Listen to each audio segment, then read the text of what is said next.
I'm Ernie Chambers, and I'm going to speak a little bit today about suicide.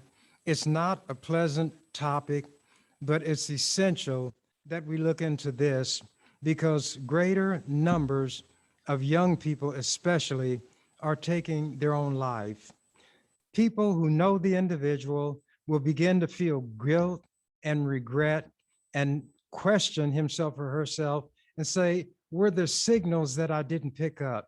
Is there something I said that I should not have said? Is there something I didn't say that I ought to have said, should I've done? And none of this is going to change what happened. So as with many bad things, prevention is better than cure. Since none of us is a mind reader, and we cannot know what's going on in a person's mind, let alone his or her life, it's best that this kind of information in terms of obtaining help be put out there for everybody, or try to make it available at least to everybody. So I've got some items that I'm going to read from today. I usually like to speak extemporaneously without notes, but on a topic like this, where there are experts who can be looked to, it's best to let them speak. I'm one of those dinosaurs who still reads the newspaper, but I'll tell you what, if I am a dinosaur, I'd be known as T-Rex, which means the Tyrannosaurus Rex, king of the dinosaurs. But I find ways to get information. I do watch the news, but by reading the newspapers, you can get a fuller presentation of what you want to get about a particular story. There may be articles and special guest editorials that will not appear on television or the gadget, as I call the computer. So today I'm going to be reading some things from the newspaper. This is going back to 2015. For the youngsters out there, 6 years ago is almost a lifetime ago. But for some things, it's not even the batting of an eye.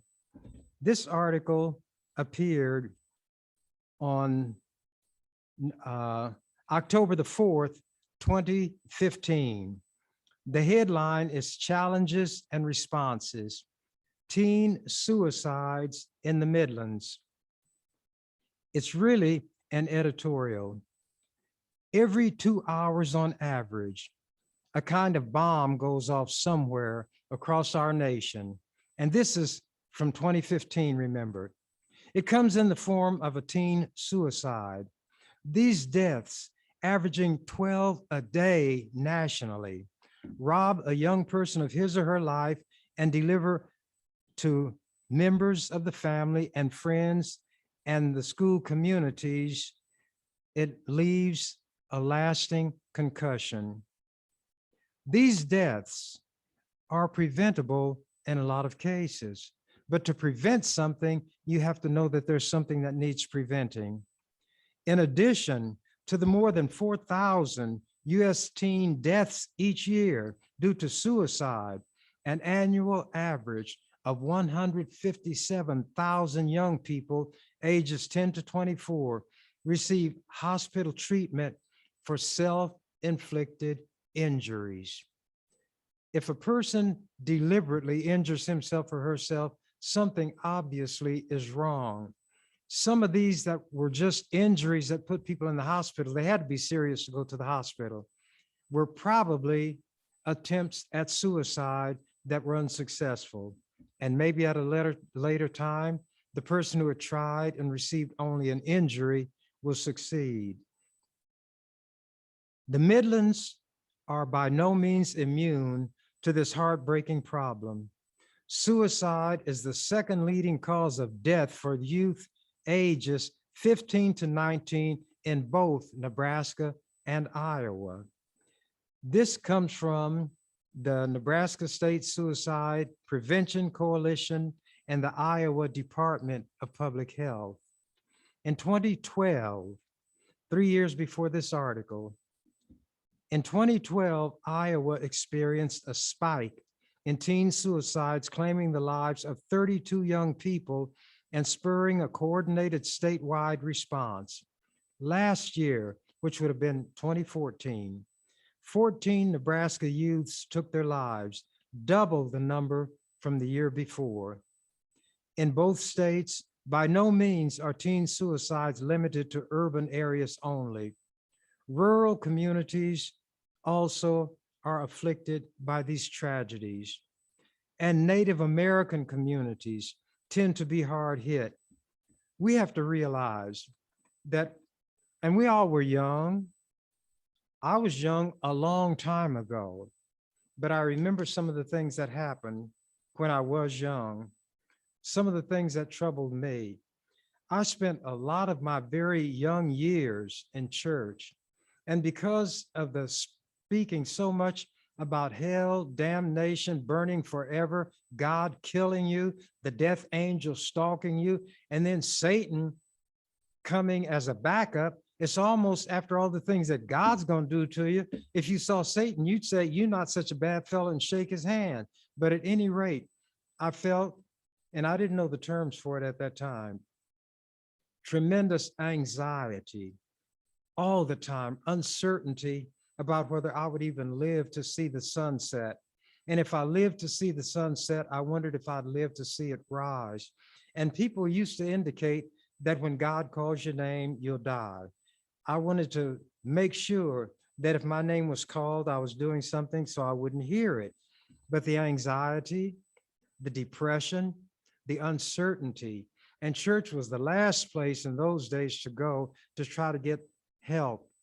In fact, many of the problems that young people suffered, and probably today, stem directly from going to church and the kind of things not only that are spoken about, but the way people behave who are supposed to understand these things, and the apparent meanness that religion puts into people.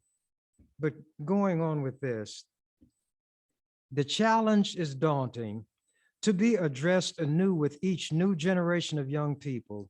Still, there is room for hope, and it's fitting to highlight this issue now at the start of Mental Health Awareness Week. Experts on teen suicide note that a large percentage of crisis situations with teens involve diagnosable conditions such as depression or bipolar disorder, complex matters for sure, but nonetheless subject to treatment. But before there can be treatment, there must be a diagnosis. Before a diagnosis, there must be a visit to a doctor. Before there can be a doctor visit, an adult has to be caring enough or knowledgeable enough to see that this first link in the chain is put in place. Prevention then is vital. The more that adults can understand the warning signs to look for, the better the odds of helping a teenager before things reach a crisis point. A wide range of Nebraskans and Iowans are working hard on this complex issue and deserve commendation for their work.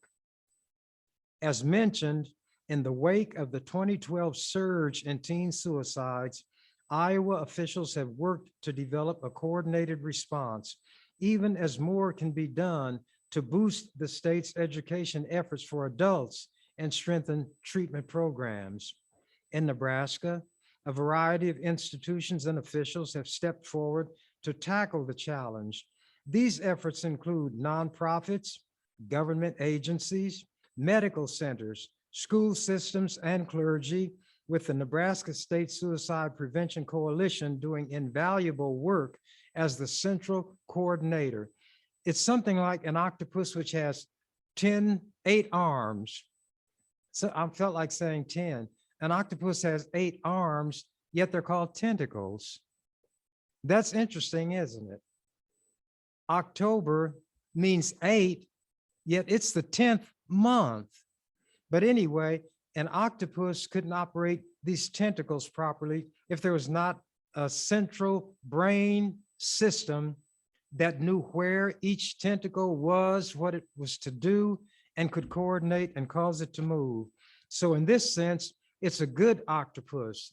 And they're some of the most intelligent animals, by the way, on the planet Earth. Nebraska communities have used grants to hold awareness events and provides seminars to help adults understand the warning signs. The Kim Foundation has been notably active on this issue. Nebraska took a practical step forward with passage of Legislative Bill 923, sponsored by former state Senator Amanda McGill.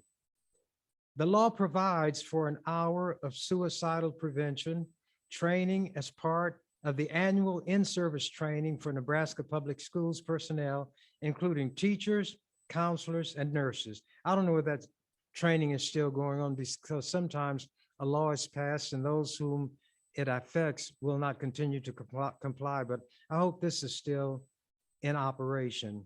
Each day, a bomb in the form of teen suicide goes off around our nation.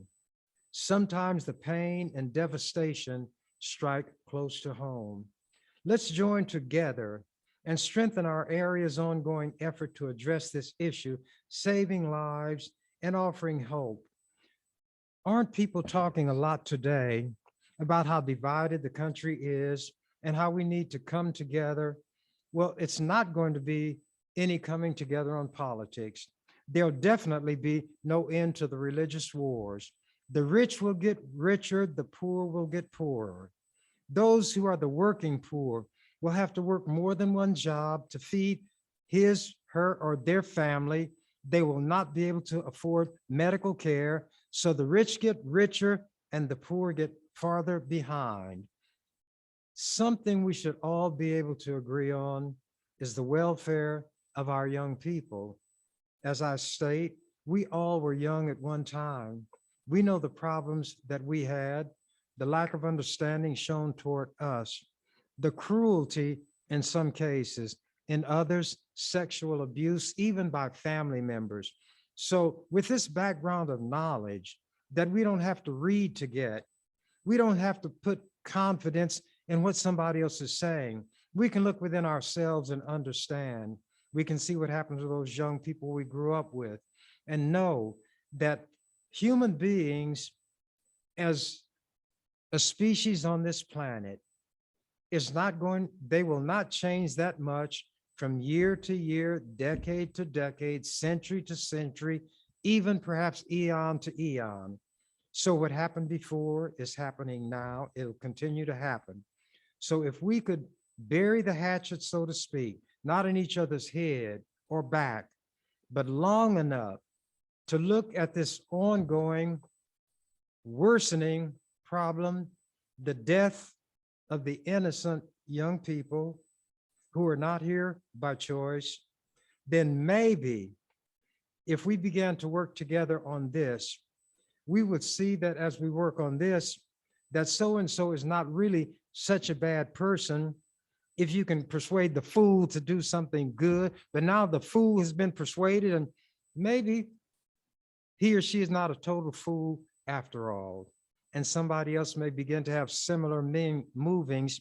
And then even though politically they may not disagree, they may not agree, religion-wise, they'll continue to disagree, but they might soften the expression of the disagreement. Then they may not even raise those points of disagreement because they like the cooperation so much that is being done to help our children, that some of these other things begin to fall into the perspective they should have always been in. A lot of sound and fury signifying nothing, as a tale told by an idiot. So it's time to use that brain with which we are to think, gain knowledge, understanding, and wisdom, and learn how to get along as a family. But remember, the first family on earth comprising 4 people, a mother, father, 2 sons, 2 brothers, 1 was a murderer. So bad things can happen, bad things are happening, but they don't have to. This is not something fixed in the stars and the movement of the planets. These are diagnosable problems. They are manageable problems. And if our children could learn to have confidence in us, they would come to us and talk to things that they wish they could talk to us about. And you know what I'm going to do? And this is the way I do when I'm presenting something. I will shift gears. This is going to be about suicide, but I was going to save this for last. It's a column that I wrote in the Omaha Star in 2005. Now, for you young people again, this is 2021. 5 from 21 leaves 16. So this was written 16 years ago. I was trying to address the problem of suicides way back then and even before, and I decided to write a column for the Omaha Star. This is called The Fifth Horseman. Galloping through the book of Revelations is the fearsome quartet known as the Four Horsemen of the Apocalypse: famine, pestilence, destruction, and death. But there is an unidentified fifth horseman, always found with the other four, whose name is equally familiar and dreaded. The fifth horseman sometimes precedes the other four, at other times accompanies them, at still other times follows them.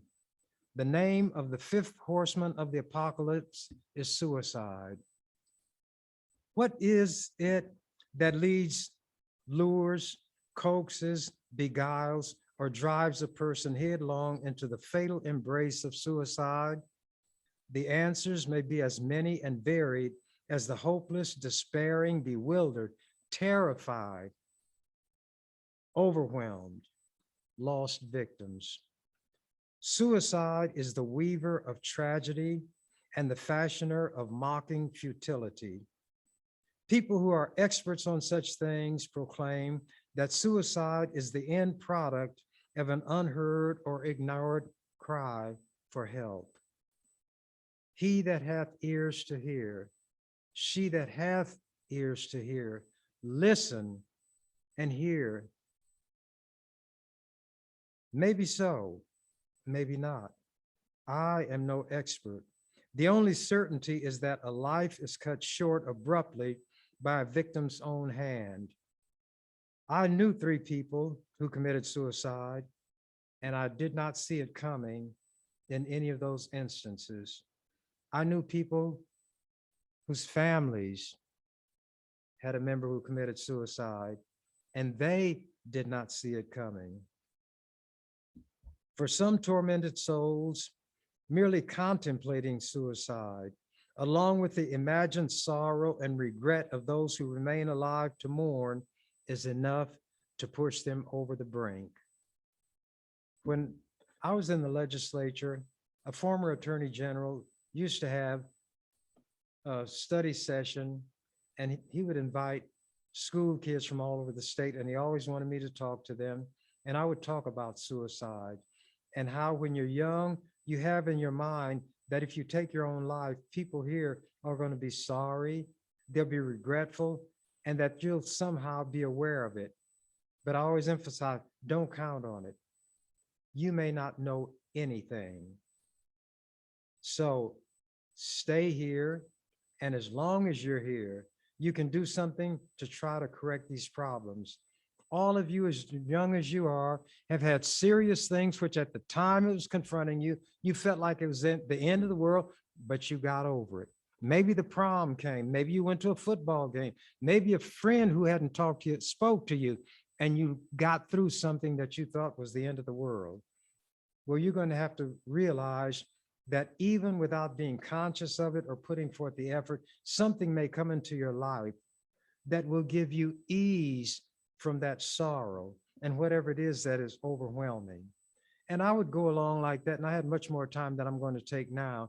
And they would come up to me afterward and say that it was helpful. I was always glad, but I couldn't be sure whether it was or not. But continuing. A madman named Nietzsche, whom some call a philosopher, wrote a book, Beyond Good and Evil. This is what he wrote. The thought of suicide is a great consolation. By means of it, one gets successfully through many a bad night. Albert Camus, offered two sentences which should be read slowly and digested. The first, there is but one truly serious philosophical problem, that is suicide. That's the first sentence. The second sentence, judging whether life is or is not worth living amounts to answering the fundamental question of philosophy. Is it worth it being here or is it not?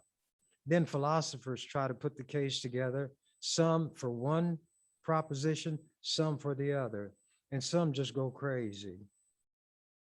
Self-killing of a coach's son. I am moved to address this gloomy subject by the suicide December 22nd, 2005, of the death of 18-year-old, the suicide December 22nd of the 18-year-old son of Tony Dungy, head coach of the NFL Indianapolis Colts.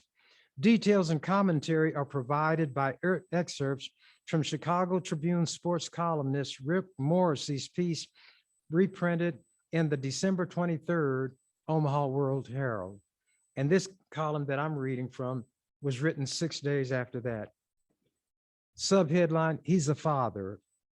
Wrote Morrissey, quote, Tony Dungy is not a coach today. He is not a Black coach today either, if you're into labels. He's not the coach of the best team in the NFL. He's not an actor in a play we watch every week when you watch football. He's a father today. His biggest decision is not how much to use his starters down the stretch as the Colts get ready for the playoffs. His biggest decision is what clothes to bury his son in and what music to play at his funeral. James Dungy, 18, died Thursday morning near Tampa, Florida, apparently by his own hand. How, when, why? The details will come later. The details matter, of course, but only in the context of giving a father's pain a ghastly form and shape. What matters most is that a father has lost a son. Pain is not a diminishing natural resource. It's hard to fathom Dungy's pain. It's hard to imagine the pain of being locked in an airplane for 2 hours while traveling to identify his son's body. Trapped with your grief 3 days before Christmas. His pain will be on public display. That's not what he signed up for when he became the Colts' head coach in 2002, but that's what he's facing now. We'll watch this unfold because that's what we human beings do. We're a polite people, but we're curious too. You don't have to avert your eyes when the pain is on display on television. The death of Dungy's son will help us keep things in perspective until we don't want perspective anymore. We'll want football back soon. That's us. That's the culture we live in. But for now, please don't tell me about the comparatively trivial inconvenience and athletic achievements of other professionals. Tell me about a father and his son. Strange request for a strange poem. Students visiting the Capitol building frequently request that I talk to them. After addressing a group of teenagers and answering their questions regarding the tragedy and futility of suicide, the victim will have no awareness of what reactions greet this self-killing. One of the adults accompanying them made a strange, almost bizarre request. Could I write a poem about a suicide victim from the perspective of a young girl in her early teens whose parents were insensitive to her problems? I presume she meant a white girl. She wanted the poem to touch on the points I covered during my talk. Already, you're probably considering what I considered at the time. She grew evasive and her face reddened when I asked if she had a specific child and dysfunctional family in mind. I didn't push it, but said something like, what you ask is extremely difficult. Obviously, I've never been a young girl, and it has been so many years since I was a teen that I may as well not have been one of those either, but I'll try. Although she seemed grateful and relieved, she failed even to acknowledge receiving the copy of the poem I sent her. The suicide of young Dungy reminded me of that poem. Why? When a child commits suicide, parents, regardless of how attentive and good they may have been, are racked by guilt and second guessing. What did they do wrong? What did they fail to do that they should have done? Why were they blind to the signals? Such questions have no satisfactory or definitive answers. Adolescence is a wrenching, turbulent time of life. No one can see inside the mind of a young person and divine precisely what is there. Often, the young person herself or himself could not articulate coherently what is in the mind. Maybe he or she would manage some stumbling words about the confusion, uncertainty, self-doubt, fears, frustrations, feelings of inadequacy, and similar movings that torment and trouble the mind of the young. And we know who are older and have not erased it all from our memory. In some regrettable cases, parents may indeed have played a crucial role in triggering the chain of events terminating in self-killing. In most, they did not. But in the same way that tortured adolescents must come to grips with their inner torments, so must the parents of young suicide victims. And I'm going to read the poem that I wrote. And it's called The Last Page. It's written, remember, she asked me to write it the way a young girl would write it who is contemplating taking her life. And as I said, but I didn't say it to her, I presumed she meant a young white girl. And I wrote this 12 years before Dungy's son committed suicide.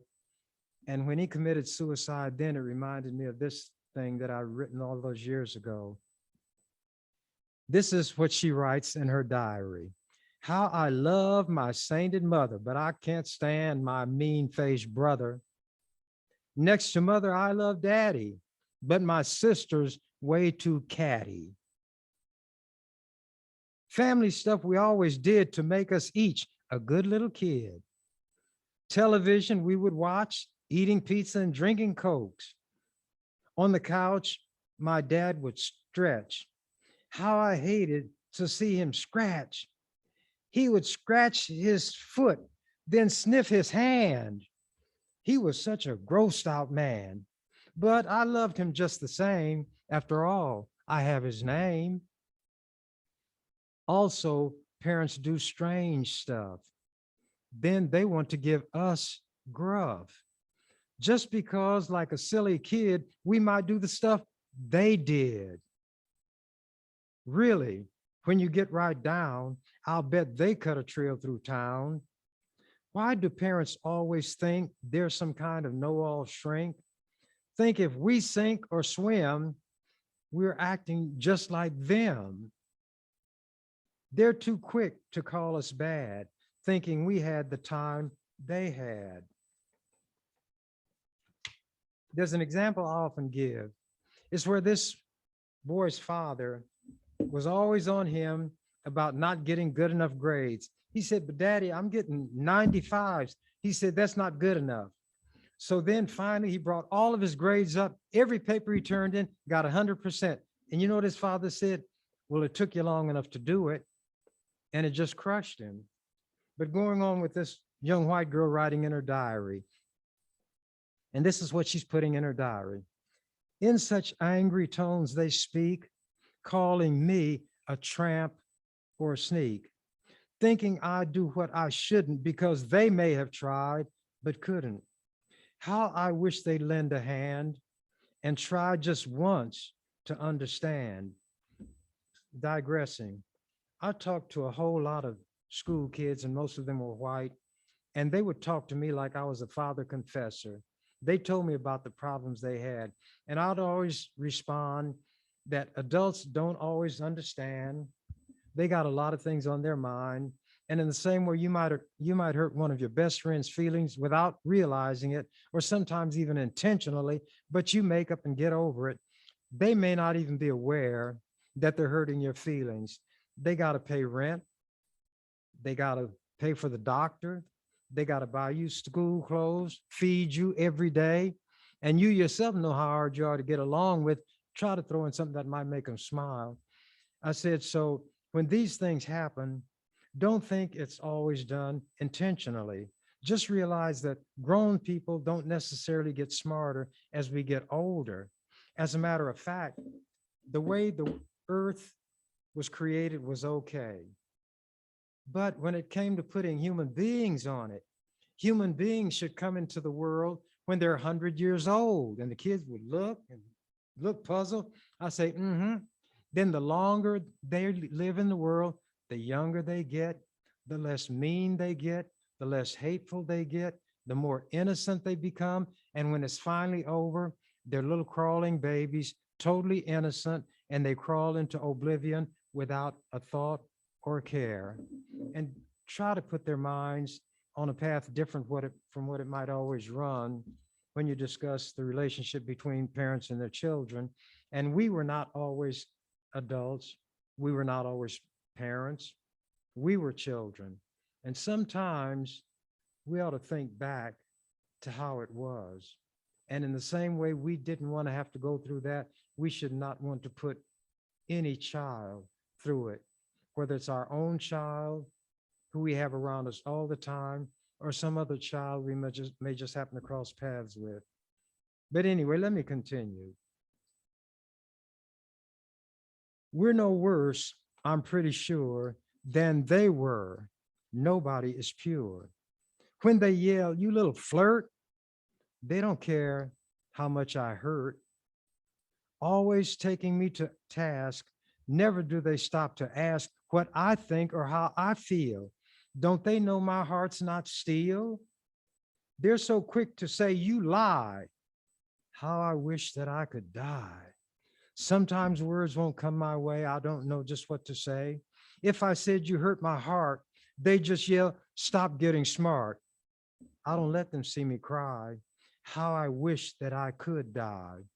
Do they try to be so mean? I can't ask them anything. When I've done the best I can, I'm not even in their plan.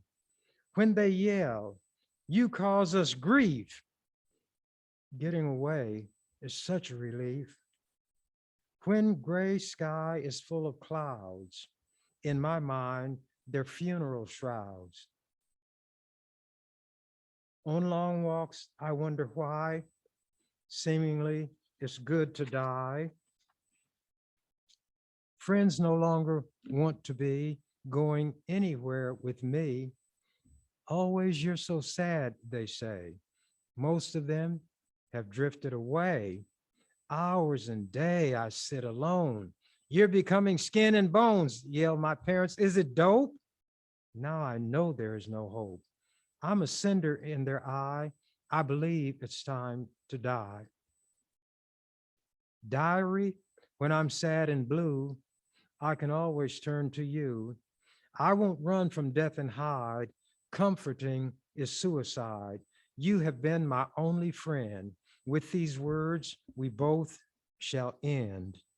That's the best I could do in trying to write something about suicide from the standpoint of a young white girl. But now, let me go on with some of these things that the experts have said. This is from November 26th of 2020, still way back there in the dark ages. It was in the World Herald, and the headline was Suicide Prevention Efforts can save young lives. A subheadline: we must all reach out to the youth of our community with positive, helpful, managing along with the services and connections they desperately need right now. And it gives some of the things that can be looked into in order not to just run away and go way over time. I'm going to read some of these three areas where increased awareness can lead to a change. First, mental health first aid. Like a traditional first aid class, mental health first aid teaches participants how to identify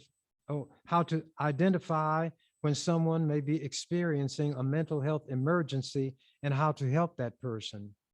Classes available through Nebraska's Region 6 Behavioral Health Services include discussions on recognizing symptoms of depression, anxiety, psychosis, and addiction, then determining the right way to assist. It's a training everyone should have, just like they started emphasizing CPR. Number two, early access to mental health care. Project Harmony's Connections program brings therapists, schools, students, and parents together to provide accessible preventative mental health care to Omaha area children.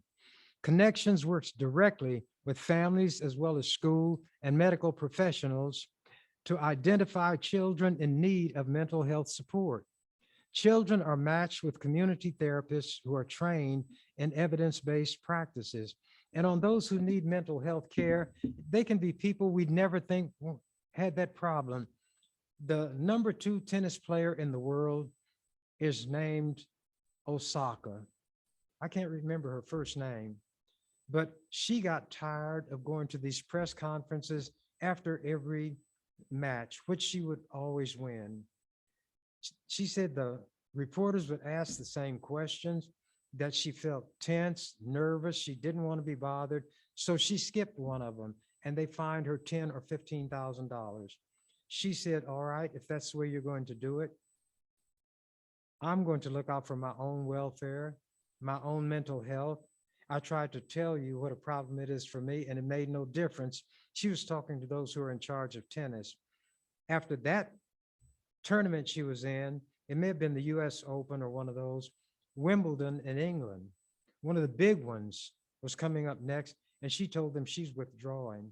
Her mental health meant more to her than playing tennis. And the people who should understand understood so little, she just had to get away. So she didn't play in Wimbledon. Her mother is Japanese. Her father is an African from one of the islands. I don't say African American, Cuban, or any of the others. The term African is the one from which white people derive the term for us, whether we're from a country on the African continent or not. But her father was a Black man, and she was going to play for Japan, represent Japan in the Olympics. She was looking forward to it. She thought it would really cleanse away a lot of things, but in the third round, she was eliminated. So maybe she wasn't able to overcome those mental health problems. Another young woman, now Osaka would be considered a young woman of color. In some people's eyes, undoubtedly an African American. Her name is Simone Biles. She did moves that nobody had done before. She had won more gold medals than anybody, won more championships than anybody, and she's only 24. So she went to this Olympics and everybody looked for great things from her. And the first few routines she was in, it looked like she was going to live up to it. Then she was going to do the vault. That's where you run down the runway, you hit the spring, jump up, put your hands on this table. She did flips and spins in the air like only men did, but this time she lost what they call her air orientation. She couldn't picture where she was because she was spinning and flipping, and she'd done it 1,000 times, so to speak. And when she landed, She landed almost in a crouch and she stood up, but she didn't look really together and she raised her arms like you have to do and she walked off. Then she announced that she was withdrawing from the team competition, that she didn't have confidence in her own self. She didn't say all this at first. Some people thought she had sustained an injury because it seemed like one of her legs collapsed when she landed from that vault, but it was really a mental health issue. She withdrew from the team end of it, but she stayed there and cheered the other girls on, and some of them she had worked with. So she didn't pout and go home, and everybody was still wondering. Then she did announce that it was a mental health issue. She had to look out for herself and take care of that. And her team and the people in gymnastics all rallied to her. There were some women who had won gold medals as gymnasts who pointed out the pressure that you're under. And they admired her from having enough courage to frankly acknowledge to herself first what the problem was, then act in such a way that would be responsible and caring for her teammates, because she could have performed and maybe drawn down the whole team, but she let it go. They thought the next day, when it's called going for the all-around championship, where you do all of the individual items, but it's for yourself, she withdrew from that too. And then she sent out a tweet. It was words to the effect that the outpouring of love and understanding meant so much to her because it told her that she was more than just her accomplishments and the things that she had done in gymnastics. There's a football player that some who don't follow gymnastics who might know. His name is Aaron Rodgers, and he plays for the Green Bay Packers. He publicly praised her for what she did, gave her backing, and condemned those people who had started putting things on social media immediately. She's not strong enough. She's too weak. She's a quitter. She let her team down. And that's when the professionals in sports and in the entertainment world came to her assistance and supported her. And it will help make her whole, and she may be able to perform again. But if she chooses not to, it will be on her own terms. One of the worst things to do, and maybe in the future, I'll talk some more about suicide, but I've said most of what needed to be said, in my opinion. People will stop worrying so much about what other people say and think. The misconception that people have is to call that being self-conscious. No, you're not self-conscious. You're other people conscious, conscious of what you think they're saying. So I'm going to use 3 people, then I'm out of here.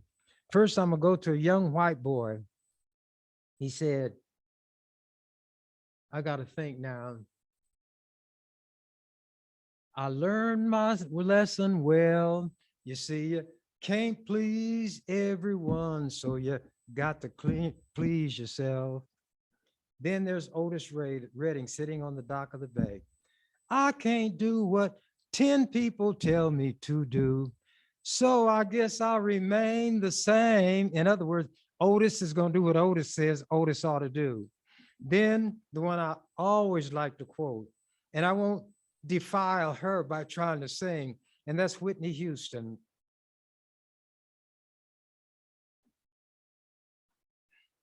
She says that learning to love yourself is the greatest love of all. And if I fail, if I succeed, at least I did as I believe. No matter what they take from me, they can't take away my dignity. And if you don't let people take away your dignity, you will never fall into that valley of depression where you then will take your own life and be one of those suicide statistics. I'll probably at some future date talk to you again.